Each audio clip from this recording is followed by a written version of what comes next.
Fala pessoal, João Petri aqui. Hoje eu vou fazer uma coisa um pouquinho diferente. Olha só, eu consegui as provas da prova anual dos residentes de radiologia, aquela que eles fizeram online, e eu peguei as questões de ultrassom, então eu vou colocar aqui para a gente dar uma conversada sobre as questões que teve de ultrassom. Vamos lá então. A primeira questão aqui interessante disso aqui é uma questão de física. Ó. Então ela diz assim, ó, considerando o comportamento de uma onda sonora ao mudar de meio de propagação, assinale a alternativa que apresenta a característica física que permanece inalterada. Então tem ali de alternativa frequência, velocidade, comprimento de onda, impedância e densidade. Bom, a frequência de fato é uma coisa que permanece inalterada porque ela depende da fonte emissora, né? Então no caso do ultrassom, o transdutor vai ser responsável pela frequência, e tanto isso é verdade que o mesmo cristal que emite a onda, ele vai ser responsável por receber de volta o sinal daquela mesma frequência. Por isso que precisa de cada frequência um cristal diferente no transdutor, porque é a fonte que determina qual que vai ser a frequência que vai ser emitida. Velocidade ela varia, né? Claro que varia muito pouco em tecidos moles, mas varia bastante quando bate em osso e quando bate em tecidos que contenham ar. O comprimento de onda ele também varia, e a impedância na verdade é o produto da densidade com a velocidade. Então, como a velocidade varia, a impedância também varia. E a densidade não se refere à questão da onda, ela é uma coisa do meio, né? Então não tem nada a ver. Então a resposta dessa aqui é a frequência. A próxima pergunta que foi feita ali, então, é: qual o diagnóstico mais provável em um paciente de 55 anos de idade, sexo masculino, que no terço médio do rim apresenta uma imagem nodular isoecogênica que se dirige ao seio, e o Doppler colorido observa livre passagem de vasos através dessa lesão, dessa imagem. Então tem uma série de neoplasias ali, neoplasia de célula de transição, neoplasia de células claras, neoplasia de células renais, oncocitoma, hipertrofia de coluna de Bertin, que é a resposta, né? A hipertrofia de coluna de Bertin, ela é um aumento daquela região que fica entre as pirâmides renais e ela protrui para baixo, né, em direção ao seio renal. Só uma ressalva nisso aqui, que essa questão de livre passagem de vasos. A coluna de Bertin, os vasos margeiam ela, né? Eles vão em direção às pirâmides, mas eles vão margeando. É incomum a gente ver vasos cortando a coluna de Bertin no meio, né? Então, só essa ressalva, mas a resposta aqui é hipertrofia de coluna de Bertin. Próxima então é: considere uma gestante com idade gestacional correspondente a 22 semanas de acordo com a DUM. Ela também tem um ultrassom lá do primeiro trimestre, e de acordo com esse ultrassom, a idade gestacional atual é 17 semanas. Então tem um erro aí, uma diferença entre a DUM e o primeiro ultrassom. Ela é uma gestante de baixo risco e sem intercorrências. E nesse caso, então, assinale a alternativa correta. Primeiro, então, a idade gestacional a ser considerada deveria ser 18 semanas e 5 dias. Não, a idade gestacional ela tem que ser aquela de acordo com o ultrassom do primeiro ultrassom dela. Essa é a medida mais precisa. A DUM ela falha muito, as mulheres às vezes não lembram, não tem controle, pode ter algum pequeno sangramento que ela interpreta como uma menstruação. Então a DUM quase nunca fecha. O que tem que usar é o primeiro ultrassom lá do início, lá 6, 7, 8 semanas. Esse aí vai ser o mais preciso que a gente vai ter. Vamos calcular a partir dele quanto que dá as semanas, e nada de fazer média entre a DUM e o ultrassom, né? É o ultrassom e ponto. A questão B ali então está na época para a realização do exame morfológico. Não, né? 17 semanas não é época para fazer o ultrassom morfológico. O ultrassom morfológico, no caso do segundo trimestre, ele deve ser feito ali a partir de 18, podendo se estender até 24 semanas, de preferência ali em torno de 22, é o melhor momento para fazer. Então, a C. Está indicado o Doppler nas artérias uterinas para avaliar o uso de aspirina para a prevenção de pré-eclâmpsia? Então, essa é uma indicação que tem lá no morfológico do primeiro trimestre, né? Então, de 11 a 14 ali, né, naquele período, e depois disso ele já não tem validade. Então, não é essa questão aqui também. Repetir o ultrassom em 4 semanas para o exame morfológico e medida do colo uterino. E aqui está correto. Imagina que ela está com 17 agora, com mais 4 vai estar com 21. É um momento adequado para a gente fazer, então, esse morfológico, 21 semanas, o morfológico do segundo trimestre. E no morfológico do segundo trimestre, dá para a gente fazer essa medida do colo uterino, que vai predizer risco de parto prematuro, né? Então, tá tudo certinho nessa aí, letra D. E ainda tem a questão E, que trata-se mais provavelmente de uma ciúro grave. Não tem nada a ver, né? Não tem nenhum dado aqui de peso, de qualquer outra coisa para indicar que tenha um peso, uma restrição do crescimento restrita. Tá? Então vamos para a próxima questão, que é uma questão que tem foto agora, né? Então é uma mulher de 35 anos nuligesta, com queixa de atraso menstrual de 3 dias, HCG de 150, com dor na região anexial esquerda, 2 dias. Analise a imagem a seguir e associado a essas informações, qual é a hipótese diagnóstica para o caso. Então, na imagem do lado, uma imagem mostra o útero, que tem um pouquinho de líquido dentro dele, mas nenhum saco gestacional definido, né? E na imagem do lado ali tem o ovário, e do lado, e está escrito isso, ovário esquerdo, e do lado uma outra lesão para-ovariana, que tem aquele sinal do Bagel, né? O sinal do Bagel, que é um achado sugestivo de gestação ectópica, né? Então, nesse caso, a resposta aqui é gravidez ectópica. As outras alternativas, gestação inicial com menos de 5 semanas, não tem nada para isso, né? Já que foi visto ali a alteração anexial e o útero está vazio. Provável gestação inicial com DIP, também meio que nada a ver.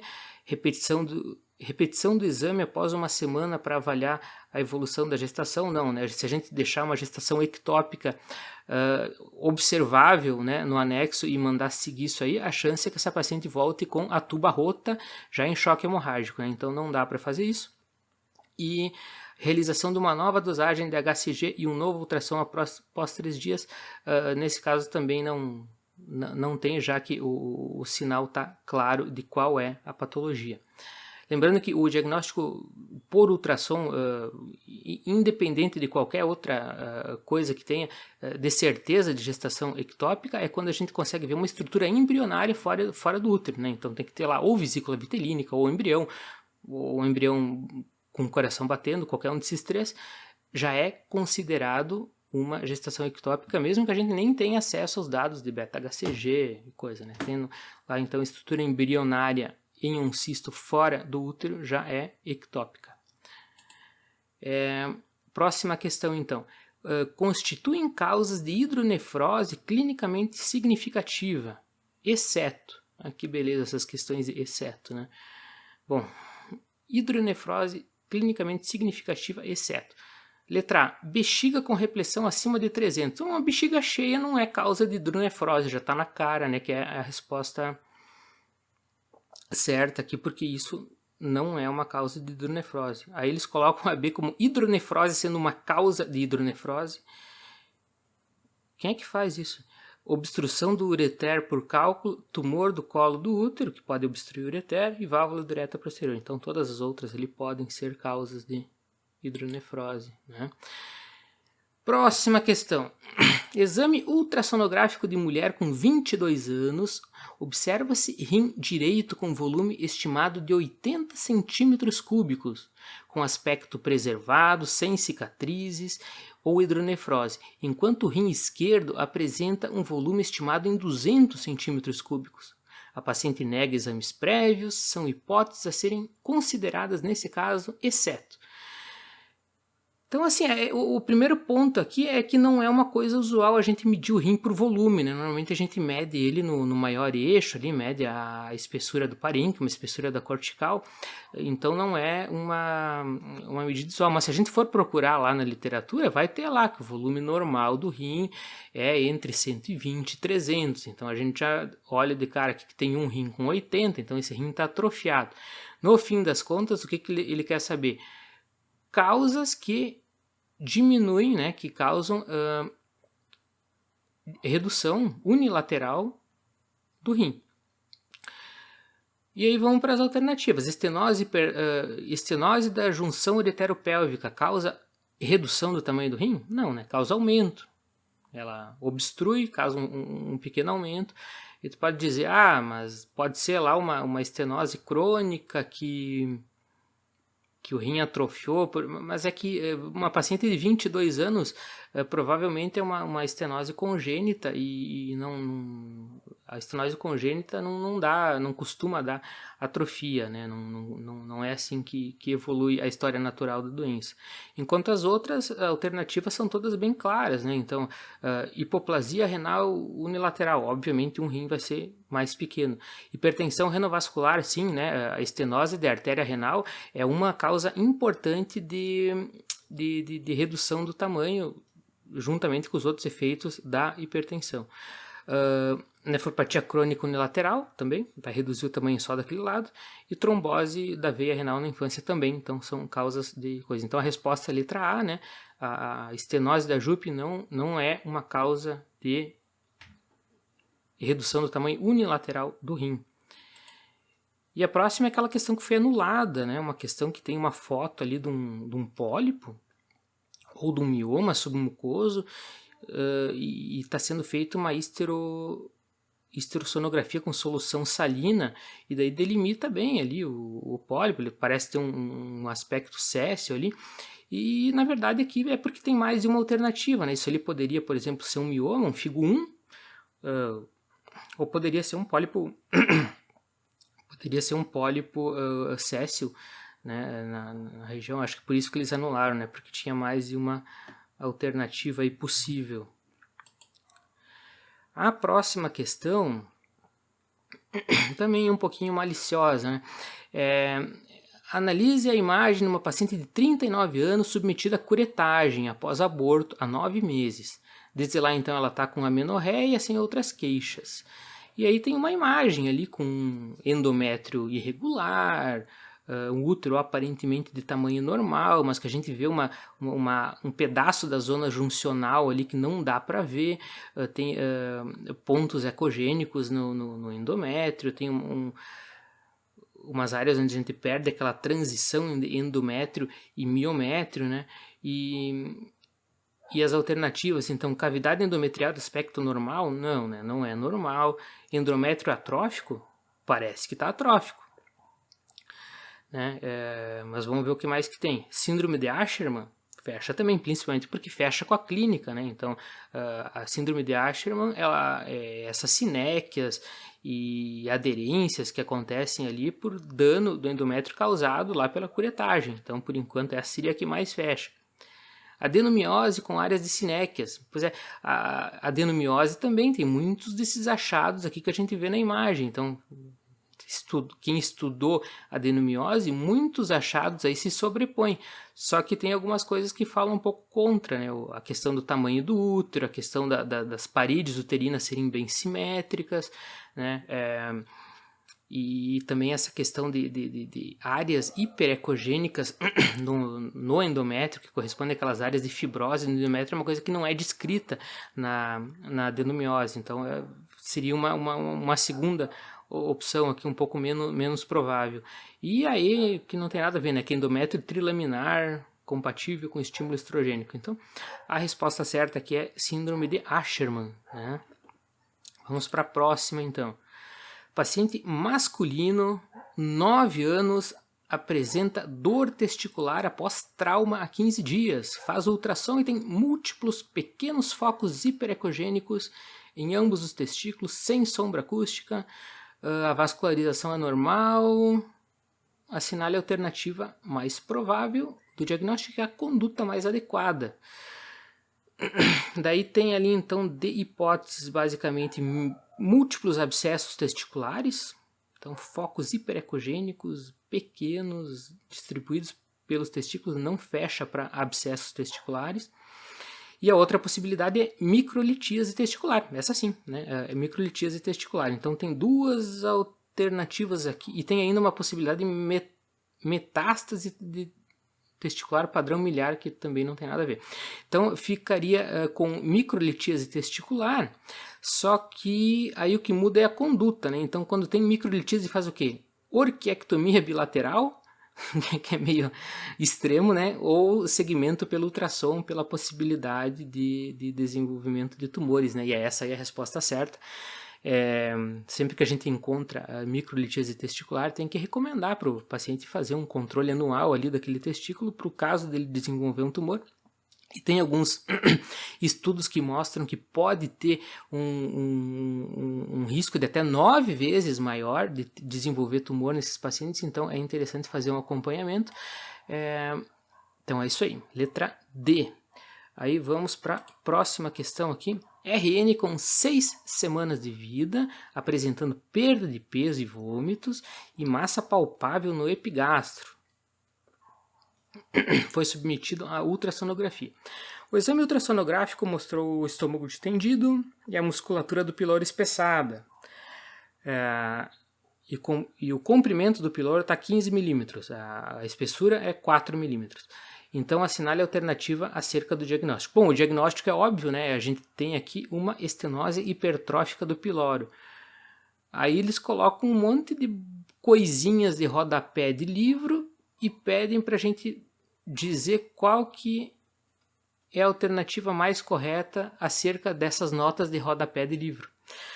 Então, letra A, apresenta predomínio no sexo feminino, vômitos desse RN são do tipo bilhoso, né? Não é bilhoso.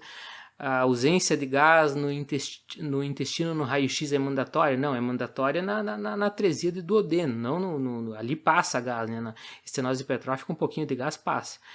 O sinal da dupla bolha também, mesma coisa, é atresia, né? Não é estenose hipertrófica. E é a entidade cirúrgica mais frequente em crianças nos primeiros 6 meses de vida. E é isso, então o rodapé do livro não precisa saber diagnosticar a estenose hipertrófica do piloro por CBR, a gente precisa saber que é a entidade mais frequente de cirurgia em crianças. E a última aqui que eu separei, então, que seria um paciente masculino de 15 anos com dor no flanco esquerdo há uma semana. A ultrassom observa-se rim esquerdo aumentado de volume com moderada redução da córtico-medular, apresentando grande dilatação pielocalicinal, com alguns cálculos esparsos, medindo em torno de 9 milímetros. Não se visibiliza o terço superior do ureter esquerdo, enquanto o terço inferior junto à bexiga tem calibre normal. Assinale a hipótese que corresponde ao quadro descrito. Então tem um rim aumentado e dilatado. E eles querem saber qual é a que mais fecha com isso. Tem alguns cálculos também. Bom, vamos às alternativas. A letra A, estenose de Jupe. Justifica todo esse achado? Justifica, né? Então a gente tem uma dilatação lá para cima, o ureter abaixo da linha normal, e aquela estase causada pela estenose pode favorecer a formação de cálculo. Então essa seria uma alternativa possível. Vamos ver as outras. Estenose da junção uretero-vesical. Então tem uma estenose lá embaixo, daí teria que ter todo o ureter acima dilatado. Não tá, né? Então não é essa. Nefropatia de refluxo grave. Mesma coisa, né? Todo o ureter teria que estar dilatado por conta do refluxo que sai ali da bexiga e dilata primeiramente até o ureter lá embaixo e depois só vai dilatar o ureter mais superior. Então também não fecha. Tumor urotelial. Até pode, né? Um tumor urotelial de Jupe causaria a mesma imagem, só que 15 anos não vai ser tumor, né? Então não é essa a alternativa. E o ureterocele é uma alteração lá do ureter distal, né? Protruindo para dentro da bexiga, que não tem nada a ver com o caso aqui. Então não é. A resposta é a letra A. Então é isso, essa foi a minha revisãozinha das questões do R1 de radiologia da prova anual dos residentes. Obrigado